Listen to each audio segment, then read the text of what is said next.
नमस्कार, सुजान संगोपनमध्ये आपलं स्वागत आहे। यापूर्वी चॅनलवरती डाएट चालू असतानाही काही टेस्टी आणि चटपटीत खमंग असे पदार्थ आपण पाहिलेले आहेत। त्यासोबतच वजन कमी करताना कोणकोणत्या गोष्टींची काळजी घ्यायला हवी, वजन कमी करत असताना काय, कधी आणि किती प्रमाणात खावे म्हणजे वजन व्यवस्थित कमी होईल आणि आपल्याला कोणता त्रासही होणार नाही, याबद्दल बरेचसे व्हिडिओ चॅनलवरती पाहिलेले आहेत। आज आपण बाळंतपणानंतर राहिलेला पोटाचा घेर कसा कमी करायचा यासाठी डिटॉक्स वॉटर बनवणार आहोत। हे डिटॉक्स वॉटर अगदी झटपट तयार होतं आणि याचे खूप चांगले परिणामही आहेत। हे मी स्वतः अनुभवलेलं आहे, त्यामुळे व्हिडिओ शेवटपर्यंत पहा, कारण आपण ते बनवण्यासोबतच त्याचे फायदेही जाणून घेणार आहोत। सुजान संगोपन या चॅनलवर आपण आपल्या बाळाच्या सुयोग्य आणि सुदृढ वाढीसाठी उपयुक्त माहिती जाणून घेऊ शकता, त्यामुळे चॅनलला नक्की सबस्क्राइब करा आणि सोबत असणारे बेल बटन दाबायलाही विसरू नका। तसेच या चॅनलवरील उपयुक्त माहितीचे व्हिडिओ आपल्या मित्रमैत्रिणी आणि नातेवाईकांसोबत नक्की शेअर करा। व्हिडिओ आवडला तर लाईक करा। आता डिटॉक्स वॉटर बनवण्यासाठी आपल्याला सगळ्यात अगोदर ही पावडर तयार करून ठेवणं गरजेचं आहे। त्यासाठी मी जिरे 50 ग्रॅम, दालचिनी 25 ग्रॅम आणि 10 ग्रॅम मिरी घेतलेली आहे आणि मी ही मिक्सरला वाटून घेतलेलं आहे। कोणतीही भाजण्याची वगैरे गरज नाही आहे, त्याच प्रकारात ती मिक्सरला वाटून पावडर तयार करून घ्या। आता डिटॉक्स वॉटर बनवण्यासाठी मी ह्या ग्लासनी 1.5 ग्लास पाणी एका भांड्यामध्ये घेते। त्यामध्ये मी 1 चमचा किसलेलं आलं घालणार आहे आणि 1 चमचा आपण जी डिटॉक्स वॉटर बनवण्यासाठी पावडर तयार करून घेतली होती, जिरे, दालचिनी आणि मिरीची, ती पावडर मी 1 चमचा घालणार आहे।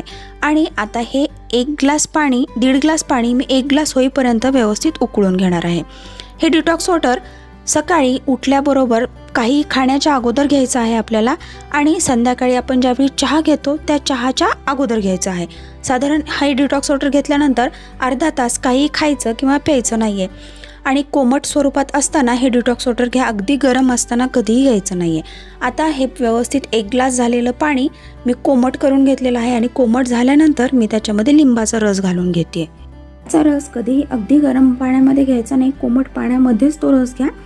आणि त्यानंतर मी याच्यामध्ये पाव चमचा हळद घालते आहे। हे सगळे पदार्थ शरीरातील विषारी मूल जे घटक असतात ते बाहेर काढण्यासाठी मदत करतात आणि आपल्या शरीराचं मेटाबॉलिझम वाढवायला मदत करतात। त्यामुळे शरीरामध्ये साठलेला अतिरिक्त चरबी आणि फॅट कमी व्हायला मदत होतं, परिणामी वजन कमी व्हायला आणि पोटाचा घेर कमी व्हायलाही मदत होतं। हे वॉटर तुम्ही दिवसातून 2 वेळा कोमट स्वरूपात घेत असाल, नियमित घेत असाल तर 2 ते 3 महिन्यामध्ये तुमच्या पोटावरील चरबी अगदी व्यवस्थित कमी झालेली आपल्याला आढळून येईल। हा अनुभव माझा स्वतःचा आहे। मी साधारण 2 महिन्यापर्यंत 3 महिन्यापर्यंत हे कंटिन्यू घेतलेलं होतं, तर त्यामुळे मला माझा पोटाचा घेर बऱ्यापैकी कमी झालेला दिसून आला। मुख्य म्हणजे एक गोष्ट लक्षात ठेवायची म्हणजे वजन कमी करत असताना एक कुठलंही मॅजिक फूड नाही आहे। बऱ्याच फूडचं कॉम्बिनेशन करून आपल्याला वजन कमी करायला लागतं, तर याच्यासोबतच तुम्ही एक विशेष डाएट प्लॅन घ्यायला हवा, आहारावरतीही लक्ष द्यायला हवं। तर हे आणि आहार जर तुम्ही नियंत्रित ठेवला, थोडाफार व्यायाम केला तर नक्कीच तुमचं वजन आणि पोटाचा घेर लवकरच कमी होईल। तर अशा प्रकारचं डिटॉक्स वॉटर आणि व्यवस्थित आहार जर नियमित घेत असाल, व्यायाम करत असाल तर लवकरात लवकर तुमचं पोट आणि वजनही नक्की कमी होईल। तर अशा प्रकारचं डिटॉक्स वॉटर डाएट चालू असताना नक्की घ्या। डाएट कसा करावा याबद्दलही सविस्तर व्हिडिओ चॅनलवरती आहेत, आपण ते पाहू शकता। डिस्क्रिप्शन बॉक्समध्ये त्या व्हिडिओची लिंक दिलेली आहे।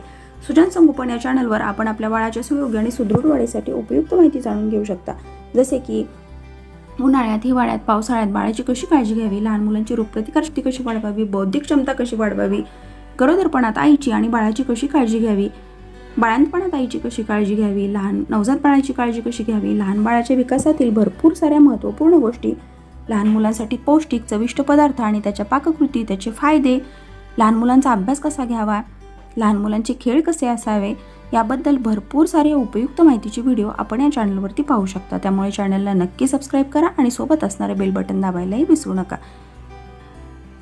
थँक्यू।